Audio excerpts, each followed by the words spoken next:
uh, 1:30 Barangay Lukbuan. Ayan.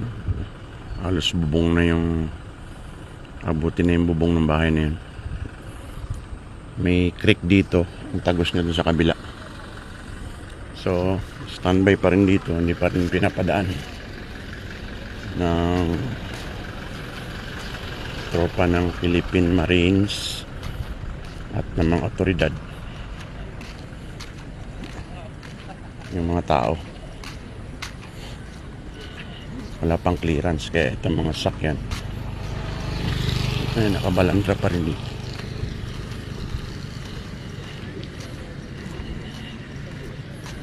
Hindi pa pwede, wala pang clearance pa norte. 1:30 ito ng hapon. So, mga foreigner dito pa rin sila makadaan. Papunta to ng El Nido siguro yung mga bahay. Lubog, tindahan halos kalahati na stranded. Matindi rito sa lugar na to.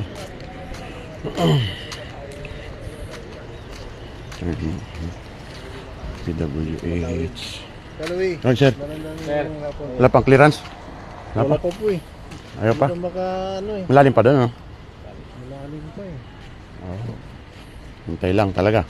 Sir, talaga sacrifice. mga taga DPWH. Rubber boat dito, naka-standby naman. Air Force dito, Marines dito. Dito lahat. So hindi makadaan. Nandito na lang. Doon may rubber boat sa dulo. Okay. So 1:30 ng hapon. Standby pa rin dito. May mga bahay. Grabe ito. So hintay-hintay lang. Walang magawa talaga. Ay. Punta ng El Nido itong mga ito. Stranded. Okay. Hintay lang. Tayong magawa. So kung may clearance na, makakatawid na rin. So lahat ng papunta ng norte, hindi ko talaga kayo makakadaan. Sa ngayon 1:30.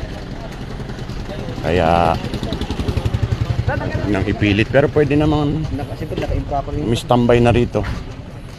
Saka sakaling magbigay ng clearance, pwede na makalusot. Okay? So sarado pa yung era ng Lukbuan papuntang norte. 1:30 ng hapon.